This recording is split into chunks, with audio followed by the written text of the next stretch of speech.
UP panchayat चुनाव 2021 को लेकर बड़ी खबर निकल के आई है। चलिए इस जानकारी के मुताबिक जानने की कोशिश करते हैं कि पंचायत चुनाव को लेकर क्या बड़ी खबर निकल के आई है। पिछले 25 वर्षों में अनुसूचित जाति, एससी या अन्य पिछड़ा वर्ग ओबीसी के लिए आरक्षित रहे 76 पंचायत सदस्य, बीडीसी ब्लॉक प्रमुख, जिला पंचायत सदस्य, जिला पंचायत अध्यक्षों के निर्वाचन क्षेत्र में इस बार इन जातियों के लिए आरक्षण का लाभ नहीं होगा। यही व्यवस्था एससी एसटी के लिए आरक्षित रहे क्षेत्रों में भी लागू रहेगी। इस संबंध में जल्दी शासन के निर्देश जारी हो सकते हैं। चलिए जान लेते हैं निर्वाचन क्षेत्रों में इस संबंध में क्या जानकारियां निकल के आई हैं। पंचायत चुनाव के निर्वाचन क्षेत्र वार्डों में आरक्षण के लिए तैयार प्रस्ताव फार्मूले के मुताबिक ग्राम पंचायतों, क्षेत्र पंचायतों तथा जिला पंचायतों में एससी, एसटी और ओबीसी के लिए आरक्षित निर्वाचन क्षेत्र यानी वार्डों की गणना पहले से ही तय फार्मूले के अनुसार डीएम के स्तर से की जाएगी। जिला पंचायत में आगामी सामान्य निर्वाचन के आरक्षण में चक्रानुक्रम रोटेशन लागू किया जाएगा।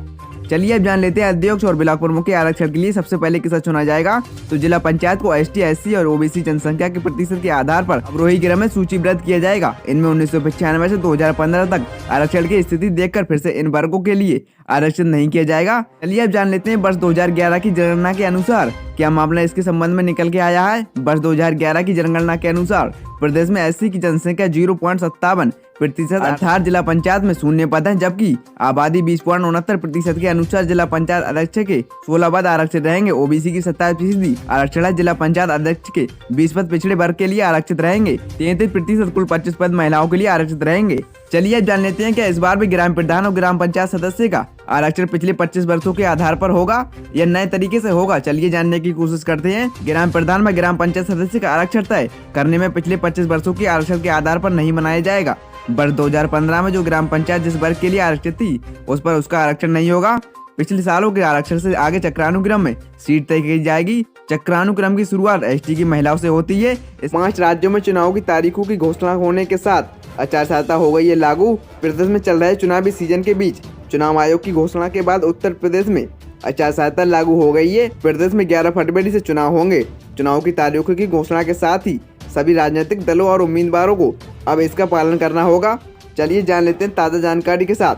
ताज़ा जानकारी के अनुसार चुनाव आयोग ने 5 राज्यों में चुनाव की तारीखों की घोषणा की है। चलिए अब जान लेते हैं किन किन राज्यों में पंचायत चुनाव की घोषणा हुई है और किन किन राज्यों में आचार संहिता लागू होगी। सबसे पहले उत्तर प्रदेश, उत्तराखंड, पंजाब, मणिपुर और गोवा में चुनाव की तारीखों का ऐलान होते ही इन राज्यों में भी आचार संहिता लागू हो गई है। चलिए अब जान लेते हैं आचार संहिता क्या होती है, क्या इसके नियम पालन करना होंगे। आदर्श आचार संहिता यानी मॉडल कोड ऑफ कंडक्ट का पालन चुनाव तारीखों की घोषणा से चुनाव पूरे होने तक करना होता है। चलिए अब जान लेते हैं आचार संहिता के नियमों का पालन न करने पर आप पर क्या कार्रवाई हो सकती है। अगर कोई उम्मीदवार इन नियमों का पालन नहीं करता है तो चुनाव आयोग उस पर कड़ी कार्रवाई कर सकता है। कार्रवाई में चुनाव लड़ने से रोक भी लगा सकती है।